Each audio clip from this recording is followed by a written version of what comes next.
Most of the cells are assembled in tiered, freestanding internal structures known as blocks. In between are corridors with names like Michigan Avenue, Broadway, and Park Avenue. A block is inactive and used for storage. B and C blocks house inmates with some privileges. They're allowed to use the recreation yard and leave their cell to work in locations around the island like the Model Industries building. D block holds inmates with absolutely no privileges. Described as segregation, inmates here are confined 24 hours a day. Also on D block is Alcatraz's pinnacle of punishment, solitary confinement, known as the Hole. Kidnapper and robber Jim Quillen was 23 when he arrived on Alcatraz. He once spent 19 consecutive days in solitary when an inmate snitched on his escape plan. I had a gimmick that I would, as soon as I'd come in here, I'd pull a button off my coveralls. I would flip it, shut my eyes, turn around in circles, and believe it, many a time you cry in here. Then there are the human obstacles, the guards. About 60 of them supervising an average of 260 prisoners. More than one guard for every 5 inmates.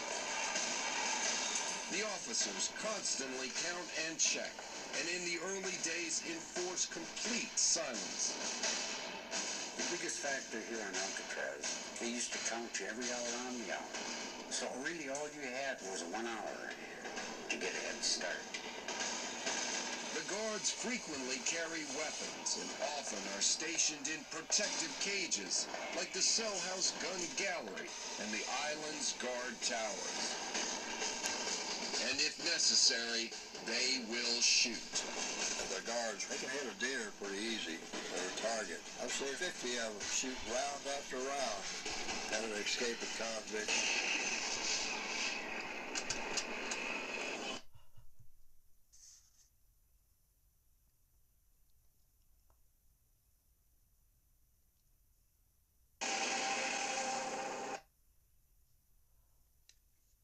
Like an escaping inmate, San Francisco Bay is a deadly obstacle.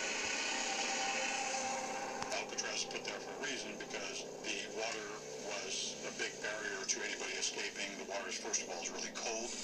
There are currents with different undertows in different parts of the bay. There's a bunch of microcurrents in there. There's sometimes a heavy current going out to the ocean, sometimes the current's coming back in. So if you hit it at the wrong time, you could actually literally be pulled back into the bay and end up floating around the bay and be caught if you're trying to escape, or you could be pulled out in the ocean and taken to who knows wherever the currents are going to take you that way. And guards warn there's another even more terrifying threat circling the island. A threat that can kill and consume any inmate trying to swim away. I went to America's Best, like you said, for designer frames. Each faced obstacles like the cell house, armed guards, frigid waters, swift currents, and according to rumor, an even deadlier threat, sharks.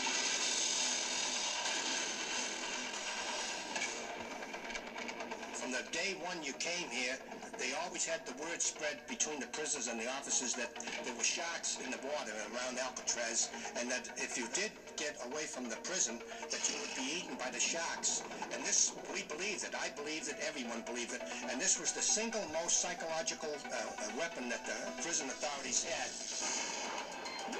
Prisoners, especially from the Midwest, really didn't have an experience with the ocean, let alone sharks. So when they found out that great white sharks circled the island, they were terrified. And that terror, that fear, did the work that guards had a hard time doing on their own. It kept them on the island. And these sharks really were, in some ways, extensions of the guards. Every prisoner planning an escape would have to overcome each of these obstacles. they would learn from each attempt, get closer, and some believe even succeed. But in the beginning, and periodically throughout the prison's history, inmates made attempts that were simply acts of desperation and madness. You feel you're not going to make it. You're in a prison like this with nothing to look forward to.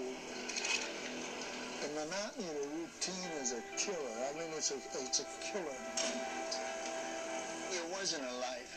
It wasn't even existing. To me, it's like time has stopped. It was dead. Nothing meant anything anymore. Even to the point where you didn't even care about the meals anymore. It was like an engine.